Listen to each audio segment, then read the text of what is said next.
சரி பாருங்க, ப்ரெஷரே இல்லை, ஏன்னு தெரில. ஆனால் அங்கே பைபாஸில் அவ்வளோ தண்ணி பைபாஸில் வருது.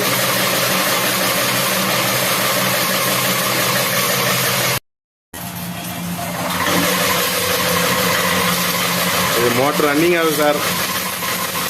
இதுதான் ப்ரெஷரு.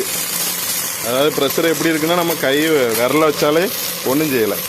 ஆனால் இதுக்கு முன்னாடி அப்படி இல்லை, விரலாம் வைக்கவே முடியாது, அவ்வளோ ஃபாஸ்ட்டாக இருக்கும், ஃபோர்ஸாக இருக்கும். என்ன பாருங்க, ரொம்ப நைஸாக இருக்குது. அதே மாதிரி முதல்ல இந்த பைபாஸில் தண்ணி அதிகமாக வராது. இப்போ என்னடான்னா பைபாஸில் தண்ணி வருது.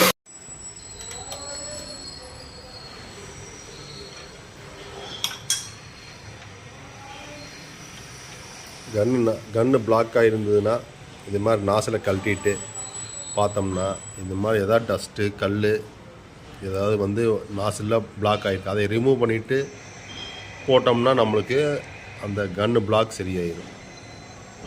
அதை எடுங்க, ஏதாவது ஆணி மாதிரி ஏதாவது வச்சு எடுங்க, ஊசி மாதிரி வச்சு எடுங்க.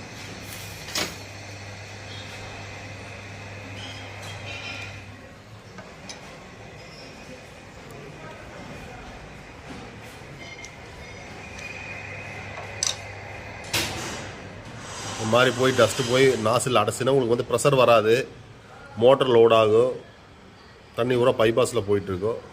கன்னில் வராது, கன்னில் வந்து ஸ்ப்ரே ஆகிற மாதிரி தான் வரும், பாயிண்ட்டாக போகாது, மோட்டர் லோடாகி ஓடிட்டுருக்கும். அதனால் இது மாதிரி இருந்துன்னா நாசில் கழட்டி இது மாதிரி எடுத்து பார்த்தீங்கன்னா டஸ்ட் இருந்துன்னா அதை எடுத்துகிட்டு ரிமூவ் பண்ணிவிட்டு ஏர் அடிச்சுட்டு மாட்டிங்கன்னா சரியாயிடும்.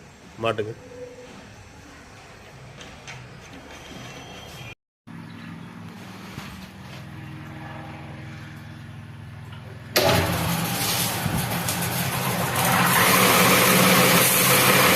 இப்போ பைபாஸில் கம்மியாக தண்ணி வருது, ஸ்போர்ட்ஸும் கொஞ்சம் நல்லா இருக்குது. அதில் அடப்பு இருந்ததுனால அது இஷ்யூவாக இருந்துச்சு. இப்போ அது கொஞ்சம் ஷார்ட் அவுட் ஆகிட்டு ஃபோர்ஸும் நல்லா இருக்குது.